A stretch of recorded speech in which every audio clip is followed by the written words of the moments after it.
రాజకీయాల్లో ప్రతీకారాలు ఉండకూడదు అని చెప్తారు. బట్ ఇందిరమ్మ ఇళ్ళు, రాజీవ్ గృహకల్ప ఇళ్ళు రాజశేఖర రెడ్డి ప్రారంభిస్తే వాటిని పూర్తి కానియకుండా ఆపింది. ఆ తర్వాత వచ్చినటువంటి రోషయ్య, కిరణ్ కుమార్ రెడ్డి 3 వంతులు పూర్తి కానియకుండా 1 వంతు ఏదో ఇచ్చినట్టున్నారు.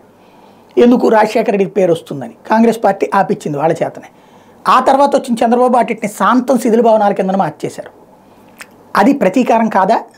అట్లాగే జగన్మోహన్ రెడ్డి తన అధికారంలోకి వచ్చాక ప్రజావేదిక కూల్చడం ప్రతీకారం, ఖచ్చితంగా దాన్ని తప్పని అన్నారు కదా.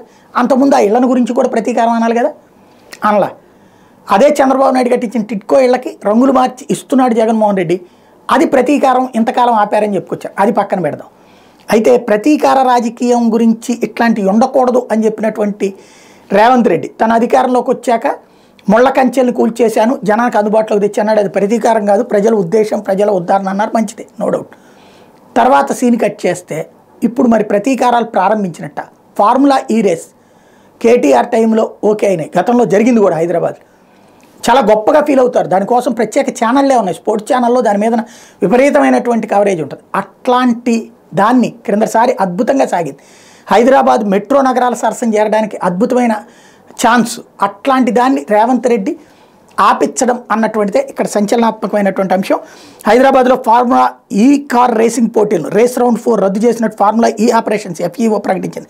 వచ్చే ఫిబ్రవరి 10వ తేదీ నెక్లెస్ రోడ్ స్ట్రీట్ సర్క్యూట్లో నిర్వహించాల్సిన ఈ అంతర్జాతీయ పోటీల మీద తెలంగాణ ప్రభుత్వం నుంచి ఇప్పటివరకు ఎలాంటి స్పందన లేకపోవడంతో నిర్ణయం తీసుకున్నట్టు పేర్కొంది.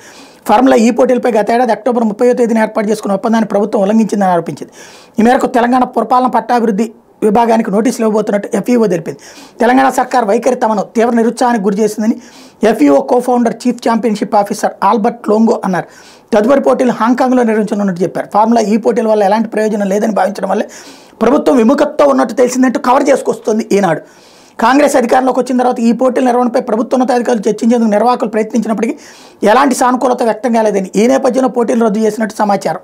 ప్రపంచవ్యాప్తంగా మోటార్ స్పోర్ట్స్ ప్రియులకు విశేషంగా ఆకట్టుకునే ఫార్ములా ఈ పోటీలు గత సంవత్సరం ఫిబ్రవరి 10-11 తేదీలో హైదరాబాద్ నెక్లెస్ రోడ్లో నిర్వహించడం తెలిసిందే. ఈ పోటీల కోసం HMDA సుమారు 100 కోట్లకు పైగా వెచ్చించి స్ట్రీట్ సర్క్యూట్ నిర్మాణంతో పాటు అన్ని ఏర్పాటు చేసింది. మరి అంత డబ్బులు దుర్వినియోగం అయినట్టే కదా. అయినా కూడా కాపాడుకుని వచ్చేటటువంటి ప్రయత్నం రేవంత్ మన చంద్రబాబు గారి శిష్యుడు కాబట్టి కాపాడుకొస్తాం, ఇది తప్పని చెప్పాం.